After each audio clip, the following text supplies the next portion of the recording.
Basta, Iskoy, pag kailangan mo ko, andito lang ako lagi para sa'yo, ha. Salamat, Kylie.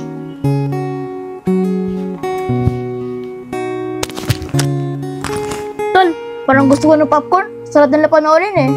Ako rin, gusto ko yung akang sinisiga ni Iskoy. Char! Ay! Naipit! Ah! Son! Joke lang! Balik ka! Pang MMK talaga tong eksena. Tropa girls, with kinig pa. Ang ulit po ng... O ito, Ibis! Joke lang din!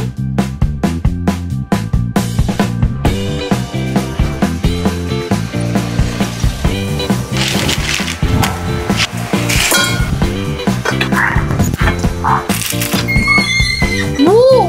Bangulo na! Oo nga, no? Ano kayang pagkain yun? Teka, di ba ako na magluluto? Ang tagal nyo eh! Ano, hintayin ko pa ba kayo? Gutom na ako, tsaka relax ka lang dyan. Di naman mapapahiya yung luto ko eh. Buti, naisip ko pa magluto, Kylie. Alam mo, Iskoy, minsan masarap din pala magluto ng para sa taong hindi mo naman sigurado kung para sa'yo rin. Bakit? Baka naman may naghihintay sa'yo sa kanto. Kaya mo ako pinagluluto ngayon. Wala, no? Masarap lang sa feeling. Yung may napapasaya ka kahit sandali lang. Grabe! Ang bango talaga na niluluto mo! Sana, ako din. Pansin mo ng ganyan. Ha? Sino ba nagsabing hindi kita pinapansin? Aba, Kylie, baka naman sa luto mo pa lang nakagutom na puso ni Skoy. Oo nga, hindi ba kasi pagkain lang hinintay. Ito, nag-aantay ng sir. Teka, ano ba yung kasi niluto mo? Ha? Ramen! Okay na to! Akala ko naman kung ano niluto mo. Yung pala, ramen lang. Oo nga, ramen lang pala. Pero fairness ang bango ah. Alam mo, minsan, mas gusto ko yung pagkain na hindi perfect. Basta yung may effort. Ramdam mo kahit di sabihin. Ganon, kung sa tao, mas gugustuhin mo ba yung perfect o yung totoo? Siyempre, yung totoo. Kahit di sa akin, basta totoo. Kain ka na, Iskoy. Luto lang ako ng itlog, ah. Hay nako, pag natikman mo yan, Iskoy, hindi lang sikmura mo lalambot, pati puso mo. Tingin ko nga, malapit na eh. Kunting luto pa, sunuto na kayo dyan. Ay nako, wala kayong alam. Nagluluto lang ako kasi masarap tumulog. Yun lang. Alam mo, minsan nga, yung pinaka-yun lang ang may pinakamatinding dahilan. Ang init dito sa kusina, pero mas mainit ang eksena nyo. Kahit di kayo magpinano, kitang-kita sa munti ko. Natalasi ka sa kilig! O eto, serve na. Pero isa-isa lang ah. Bawal madaya. Ako muna! Kasi ako ang pinakagutom at pinaka-excited. Aba, may pa-favoritism. May pa-excited pa. Masarap ba yan? Abay, syempre. Luto ko yan eh.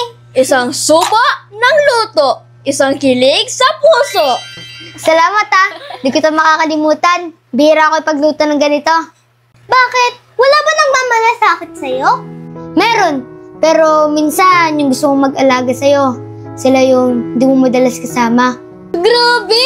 May patama! Pang MMK to eksena! Parang nakabuan ako. Parang kay Kylie. Grabe! Ang sarap nito! Parang may halong sekreto. Anong sekreto? Ewan ko. Pero habang umihigop ako, para may kasama lambing. Uy! Lambing daw! Lambing ng luto? Oh! Lambing ng nagluluto! Siyempre! Lambing ng nagluluto! Kita mo nga, habang inahain, naglo si Kylie oh! Naku, tigil-tigilan nyo nga ako. Baka maumay kayo sa kilig. Posible akong maumay, no? Lalo na kung galing sa'yo. Inom ka muna kasi baka mabilaukan ka sa sarili mong bana. Sana, na ako mabilaukan araw-araw. Lord, ako naman sa susunod, please. Grabe, para tayo sa teleserye. Pero ang ending, wala pa rin amin. Alam nyo, minsan, mas masarap yung ganito. Yung hindi nagmamadali. Mas kinikilig yung puso pag unti-unti. Oo nga, yung parang habang kumakain ka. Tapos, may dahilan kung bumalik at kumain ulit. Ganon, edi abangan mo yung dessert mamaya. Anong dessert? Pwede bang ikaw na lang? Nagsimula sa Naku, simple na tigil-tigilan niyo nga ako. pasulyap, Baka mapasok kayo sa nagpapapansin kilig. sa'yo. Ayan tayo. Tara na. Umabot sa Sarap yun, ah. palitan ng Siyempre, mga no? mensahe, kilig na kilig ako. Kamusta? Kain na? Hello, magandang umaga. Yan, hindi na mo ganda ko na dito. Ang kulang na lang is yung bag, Ingat tapos ka, yung pahinga. height. Huwag kang masyadong magpupuyat pa. Uy, Kylie! Mukhang busy ka dyan Ano binabasa mo? Quote about sa friendship. Tignan mo. Uy, friendship daw Kasama ba ako dyan? Siyempre, ikaw ang #1 best friend ko eh. Good! Kasi kung hindi, ewan ko na lang talaga. Ay, ang damig. Oh, gusto mo ng jacket ko? Ah, okay lang. Huwag na matigas ulo. Kapag nilalamig ka, magsabi ka lang. Mamaya baka magsakit ka eh. O, ito na. Yan. Ang bait mo talaga. Kahit jacket ko, ibibigay ko. Basta, ikaw, safe and comfortable. Ay, grabe! May pa-jacket mo si Pogi. Kylie, hala ka! Pinalikado!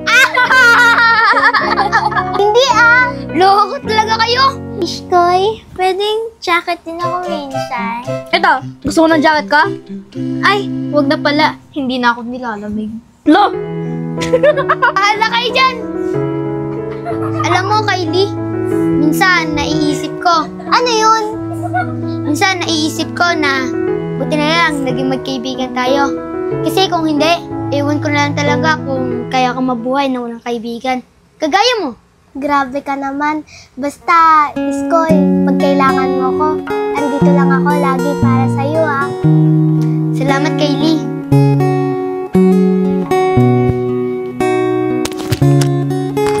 Tol, parang gusto ko ng popcorn. Sarap na panoorin eh. Ako rin.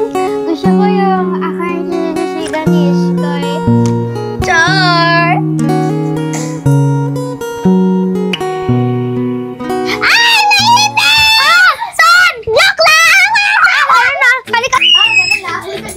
MMK talaga tong eksena. Propagol, with kilig pa. Kulit mo lang. Ay, ito, Ives. Joke lang din. Grabe, wala ka talagang kupas. Tsaka ang lakas mo pa magpatawa. Itong dalawang talaga itong magjowang to. Magjowa po talaga sila? Hirap po talaga po siya. Bisa ka pa. Gusto nga lang sila, di ba? Grabe, ang ganda mo pala pag gumingiti ng ganun. Thank you.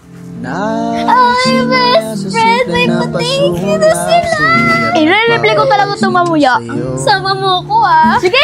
Umabot sa Masaya palitan ako ng lagi mga kapag kasama ka. mensahe, kilig na Salamat, kilig Iskoy. ako. Kamusta? Kain na? Hello, magandang umaga. Ingat ka, pahinga. Huwag kang O paano guys? Alis muna ako May pinapaasikaso kasi si Dading Business. Okay, ikaw muna bahala dito At ikaw, Kylie, kapag giniginaw ka, suotin mo yung jacket ko. Iiwan ko dito. Walang problema, Iskoy. Iingatan namin si Kylie. Diba, Yancy? Oo nga. Mag-ingat ka, Iskoy Oo, Kylie, mag-iingat ako. Sige na, alis na ako Kung anong patutunguhan, ang hiling ko lang naman na itong naramdaman. Ingat ka dito Bye-bye. Ingat ka. Sana naman Balik ka agad Sige. Mapagbigyan na Bye. at lang Ken, saan lugar ba sa Sky pumunta? Hindi ko alam Sabi niya daw sa business daw nila. Pero mukhang matatagalan daw siya doon.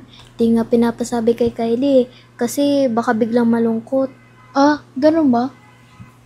Oo nga pala, anong oras dadating si Iskoy para malutuan ko siya ng pagkain? Hindi ko alam. Wala siya sinabi Pero si Yancy na lang magluluto. Total, siya naman tagaluto, di ba? Oo nga. Sige, bahala kayo. Basta sarapan niyo Punta lang ako sa kwarto Oo naman. Si Yancy pa. Paano na yan? Malulungkot talaga si Kylie na.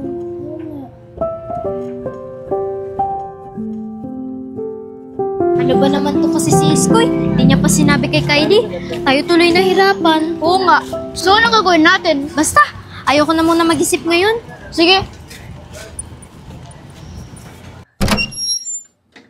Kel, Yancy, saan yung mga yun? Kulat naman dito. Ano? Uy, mga bes, anong oras na? Nasaan na kaya si Iskoy? Diba, dapat, andito na yun. Hindi ba kayo magkausap? Ano kasi? Nag-grocery. Oo.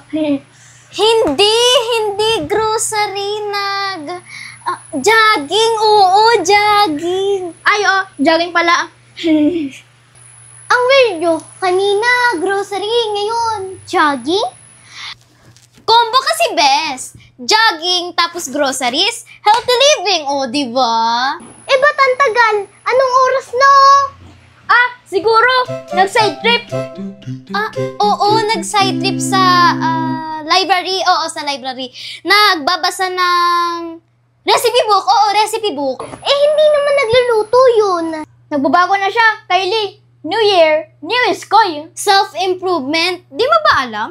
Parang ang labo nyo. Wala. Relax ka lang. Babalik din yun. Mga next week. Mga gabi pala. Oo, mamayang gabi. Bukas, mga hapon, siguro. Basta, babalik din yun. Okay. Hintayin ko na lang. Munti ka na tayo madulas doon. Ano naman ako, bro?